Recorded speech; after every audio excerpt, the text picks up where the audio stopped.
AYUSH TV ವೀಕ್ಷಕರಿಗೆಲ್ಲ ನಮಸ್ಕಾರ ಮತ್ತು ಆಯುರ್ವೇದ ದಿನಚರಿ ಸೆಗ್ಮೆಂಟಿಗೆ ಸ್ವಾಗತ. ನಾನು ನಿಮ್ಮ ಡಾಕ್ಟರ್ ಶರದ್ ಕುಲಕರ್ಣಿ, ಜೀವೋತ್ತಮ ಹೆಲ್ತ್ ಆಯುರ್ವೇದ ಕೇಂದ್ರ, ಬನ್ನೇರುಘಟ್ಟ ರಸ್ತೆ ಮತ್ತು HSR ಬಡಾವಣೆ, ಬೆಂಗಳೂರು. ಆಯುರ್ವೇದ ದಿನಚರಿ ಸೆಗ್ಮೆಂಟಲ್ಲಿ ನಾವು ಯಾವ ದಿನಚರ್ಯವನ್ನು ಯಾರು ಮಾಡಬಾರದು ಮತ್ತು ಮಾಡಿದರೆ ಏನು ತೊಂದರೆ ಆಗುತ್ತೆ ಅಂತ ಮಾತಾಡ್ತಾ ಇದ್ವಿ. ಹಿಂದಿನ ಸಂಚಿಕೆಯಲ್ಲಿ ನಾವು ಬ್ರಾಹ್ಮಿ ಮುಹೂರ್ತದ ಬಗ್ಗೆ ಮಾತಾಡ್ತಾ ಇದ್ವಿ. ಸೊ ಬ್ರಾಹ್ಮಿ ಮುಹೂರ್ತದಲ್ಲಿ ನಾವು ಯಾರು ಎದ್ದೇಳಬಾರ್ದು ಬೆಳಿಗ್ಗೆ, ಹಾಗೆ ಯಾವ ಕಾರ್ಯಗಳನ್ನು ಬೆಳಿಗ್ಗೆ ಎದ್ಬಿಟ್ಟು ಮಾಡಬಾರ್ದು ಅಂತ ಎರಡೂ ಕೂಡ ನಾವು ಒಂದೇ ಒಂದು ಸಂಚಿಕೆಯಲ್ಲಿ ಕವರ್ ಮಾಡಿದ್ದೇವೆ. ಸೊ ಇಂದಿನ ಸಂಚಿಕೆಯಲ್ಲಿ ದಂತಧಾವನ ಅಂದರೆ ಬ್ರಷ್ ಮಾಡೋದು. ಏನು ಸರ್ ಬ್ರಷ್ ಎಲ್ಲರೂ ಮಾಡಲೇಬೇಕು, ನಮ್ಮ ಡೆಂಟಿಸ್ಟ್ ಹೇಳಿದ್ದಾರೆ ಸರ್ ಅಂತ ಯಾರೆಲ್ಲ ಹೇಳ್ತಿರ್ತೀರಾ, ಖಂಡಿತವಾಗ್ಲೂ ಮಾಡಲೇಬೇಕು. ಬೆಳಿಗ್ಗೆ ಒಂದು ಸರಿ, ಸಂಜೆ ಒಂದು ಸರಿ ಮಾಡಲೇಬೇಕು. ಆಯುರ್ವೇದದಲ್ಲಿ ಹೇಳಿರೋ ಪ್ರಕಾರ ನೋಡಿದರೆ ಪ್ರತಿಯೊಂದು ಆಹಾರ ಸೇವನೆ ಆದ ಮೇಲೆ ನಾವು ದಂತಧಾವನ ಅಥವಾ ನಾವು ಬ್ರಷನ್ನು ಮಾಡಬೇಕು. ಬಾಯಲ್ಲಿ ನೀರನ್ನು ಹಾಕಿಬಿಟ್ಟು ಕ್ಲೀನ್ ಮಾಡ್ಕೊಂಡ್ಬಿಟ್ಟು ಅದನ್ನು ಉಗಿಬೇಕು ಅಂತ ಕ್ಲಿಯರಾಗಿ ಮೆನ್ಷನ್ ಆಗಿದೆ. ಆದರೆ ದಂತಧಾವನವನ್ನು ಯಾರು ಮಾಡಬಾರದು ಅಂತ ನಾನು ನಿಮಗೆ ಇವತ್ತು ತಿಳಿಸ್ಕೊಡ್ತೇನೆ. ಸೊ ದಂತಧಾವನ ಅಥವಾ ಬ್ರಷ್ ಮಾಡೋದನ್ನು ಮೊದಲನೇದಾಗಿ ಶಿರೋರೋಗಿ ಅಂದರೆ ತಲೆಗೆ ಸಂಬಂಧಪಟ್ಟಂಥ ಕಾಯಿಲೆಗಳು ಯಾರಿಗಾದರೂ ಇತ್ತು ಅಂತ ಹೇಳಿದರೆ, ಏನು ಸರ್ ತಲೆಗೆ ಸಂಬಂಧಪಟ್ಟಂಥ ಕಾಯಿಲೆಗಳು ಅಂತ ಹೇಳಿದರೆ, ಕಣ್ಣಿಗೆ ಸಂಬಂಧಪಟ್ಟಂಥ ಕಾಯಿಲೆಗಳು, ನಾಲಿಗೆಗೆ ಸಂಬಂಧಪಟ್ಟಂಥ ಕಾಯಿಲೆಗಳು, ಮೂಗಿಗೆ ಸಂಬಂಧಪಟ್ಟಂಥ ಕಾಯಿಲೆಗಳು, ಕಿವಿಗೆ ಸಂಬಂಧಪಟ್ಟಂಥ ಕಾಯಿಲೆಗಳು ಮತ್ತು ನಮ್ಮ ಲಿಪ್ಸಿಗೆ ಸಂಬಂಧಪಟ್ಟಂಥ ಕಾಯಿಲೆಗಳು, ತುಟಿಗೆ ಸಂಬಂಧಪಟ್ಟಂಥ ಕಾಯಿಲೆ, ಅದೇ ರೀತಿ ಹಲ್ಲಿಗೆ ಸಂಬಂಧಪಟ್ಟಂಥ ಕಾಯಿಲೆಗಳು. ನೋಡಿ, ಇಂತಹ ಕಾಯಿಲೆಗಳು ಸರಿಯಾಗುವವರೆಗೂ ಕೂಡ ನಾವು ಮೈಲ್ಡಾಗಿ ಬ್ರಷ್ ಮಾಡಬೇಕು ಅಥವಾ ಬ್ರಷ್ ಜಾಸ್ತಿ ಮಾಡಲಿಕ್ಕೆ ಹೋಗಬಾರ್ದು ಅಂತ ಕ್ಲಿಯರಾಗಿ ರೆಫರೆನ್ಸ್ ಇದೆ. ಸೊ ದಂತಧಾವನ ವರ್ಜ್ಯ ಅಂತ, ಯಾರೆಲ್ಲ ದಂತಧಾವನ ಮಾಡಬಾರದು ಅಂತ ಇದು ಒಂದು ರೆಫರೆನ್ಸ್. ಆದರೆ ಮತ್ತೊಂದು ರೆಫರೆನ್ಸಲ್ಲಿ ಯಾರ್ಯಾರಿಗೆ ಮೂರ್ಛೆ ರೋಗ ಇರುತ್ತೆ ಅವರು ಬ್ರಷ್ ಮಾಡಲಿಕ್ಕೆ ಹೋಗಬಾರ್ದು. ಯಾರಿಗೆ ಅಜೀರ್ಣ ಆಗಿದೆ ಅವರು ಬ್ರಷ್ ಮಾಡಬಾರ್ದು.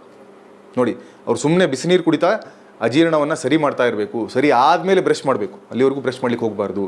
ಅದೇ ರೀತಿ ಯಾರಿಗೆಲ್ಲ ಕಂಠ ರೋಗ ಇದೆ ಅಂದರೆ ನಮ್ಮ ಕಂಠಕ್ಕೆ ಪಟ್ಟಂಥ ರೋಗ, ಥ್ರೋಟಿಗೆ ಸಂಬಂಧಪಟ್ಟಂಥ ರೋಗ ಇತ್ತು ಅಂತ ಹೇಳಿದರೆ ಅಲ್ಲಿ ಆ ರೋಗ ಸರಿಯಾಗುವವರೆಗೂ ಕೂಡ ನಾವು ಮೈಲ್ಡಾಗಿ ಬ್ರಷ್ ಮಾಡಬೇಕು, ಇಲ್ಲ ಬ್ರಷ್ ಮಾಡೋದನ್ನು ಅವಾಯ್ಡ್ ಮಾಡಬೇಕು. ಎಷ್ಟು ಕ್ಲಿಯರಾಗಿ ರೆಫರೆನ್ಸ್ ಇದೆ ನೋಡಿ. ಅದೇ ರೀತಿ ಯಾರಿಗೆ ಗಮ್ಸಿಗೆ ಸಂಬಂಧಪಟ್ಟಂಥ ಕಾಯಿಲೆಗಳಿರುತ್ತೆ ಅಲ್ಲಿ ಅದು ಸರಿಯಾಗುವವರೆಗೂ ಕೂಡ ನಾವು ತುಂಬ ವಿಗೋರಸ್ ಆಗಿ ಬ್ರಷ್ ಮಾಡಿದರೆ ಆ ಕಾಯಿಲೆ ಏನು ಜಾಸ್ತಿ ಆಗ್ಬೋದು, ವರ್ಸ್ ಆಗ್ಬೋದು. ಸೊ ಅದಕ್ಕೆ ದಂತಧಾವನದ ಬಗ್ಗೆ ಮಾತಾಡ್ತಿರುವಾಗ ಈ ಜನರೆಲ್ಲ ಕೂಡ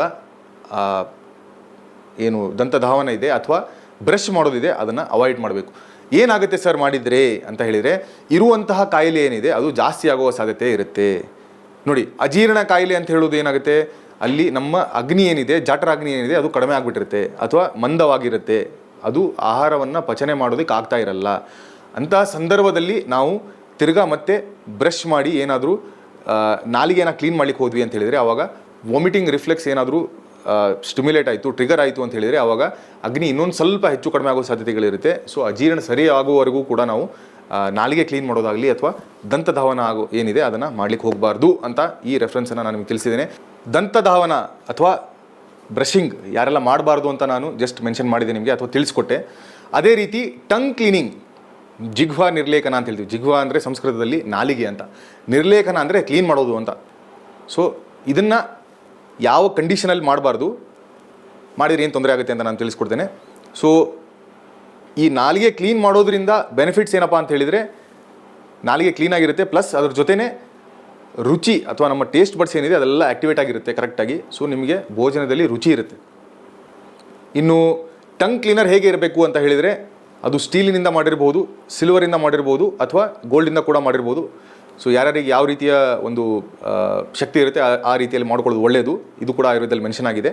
ಇನ್ನು ಜಿಹ್ವಾ ನಿರ್ಲೇಖನ ಯಾರೆಲ್ಲ ಮಾಡಬಾರ್ದು ಅಂತ ಏನಿದೆ ಅದು ನಾನು ನಿಮ್ಗೆ ತಿಳಿಸ್ಕೊಡ್ತೇನೆ. ಮೊದಲನೇದಾಗಿ ಯಾರಿಗೆ ಕುತ್ತಿಗೆ ನೋವು ಇರುತ್ತೆ ಅವರು ಜಿಹ್ವಾ ನಿರ್ಲೇಖನ ಮಾಡ್ಲಿಕ್ಕೆ ಹೋಗಬಾರ್ದು. ಅದನ್ನೇನಾದರೂ ಅವರು ಮಾಡಿದರು ಅಂತ ಹೇಳಿದರೆ ತಿರ್ಗಾ ಅವರಿಗೆ ನೋವು ಜಾಸ್ತಿ ಆಗೋ ಸಾಧ್ಯತೆಗಳಿರುತ್ತೆ. ಇನ್ನು ಕೆಲವೊಬ್ಬರಿಗೆ ಜಾ ಕ್ಯಾಚ್ ಆಗ್ತಾ ಇರುತ್ತೆ, ಇಲ್ಲಿ ಕ್ಯಾಚ್ ಆಗ್ತಾ ಇರುತ್ತೆ, ಜಾ ಲಾಕ್ ಅಂತ ಹೇಳ್ತೇವೆ. ಸೊ ಕ್ಯಾಚ್ ಆಗಿ ಲಾಕ್ ಆಗುತ್ತೆ ಅಥವಾ ಬಾಯಿಯನ್ನು ಓಪನ್ ಮಾಡಿದ ಮೇಲೆ ಕ್ಲೋಸ್ ಮಾಡೋದಕ್ಕಾಗಲ್ಲ. ಸೊ ಆ ರೀತಿಯ ತೊಂದರೆಗಳಿತ್ತು ಅಂತ ಹೇಳಿದರೆ ಅವರು ಜಿಹ್ವಾ ನಿರ್ಲೇಖನ ಅಥವಾ ಟಂಗ್ ಕ್ಲೀನಿಂಗ್ ಏನಿದೆ ಅದು ತುಂಬ ಮೈಲ್ಡಾಗಿ ಮಾಡಬೇಕು. ತುಂಬ ರಿಗರಸ್ ಆಗಿ ಮಾಡಿದರು, ಜಾಸ್ತಿ ಮಾಡಿದರು ಅಥವಾ ಪ್ರತಿ ಟೈಮ್ ಬೆಳಿಗ್ಗೆ ಮಧ್ಯಾಹ್ನ ಸಂಜೆ ಬ್ರಷ್ ಮಾಡಿದಾಗೆಲ್ಲ ಮಾಡ್ತಾ ಇದ್ದಾರೆ ಅಂತ ಹೇಳಿದರೆ ಆವಾಗ ಅವರಿಗೆ ಈ ಸಮಸ್ಯೆ ಜಾಸ್ತಿ ಆಗುತ್ತೆ. ಸೊ ಜಾಗೃತರಾಗಿರಬೇಕು ಅವರು. ಇನ್ನು ಕೊನೆಯದಾಗಿ ಯಾರಿಗೆಲ್ಲ ನಾಲಿಗೆ ಅಥವಾ ಗಮ್ಸಲ್ಲಿ ಬ್ಲೀಡಿಂಗ್ ಆಗ್ತಾ ಇರುತ್ತೆ ಅವರು ಟಂಗ್ ಕ್ಲೀನಿಂಗನ್ನು ಅವಾಯ್ಡ್ ಮಾಡೋದು ಒಳ್ಳೆಯದು.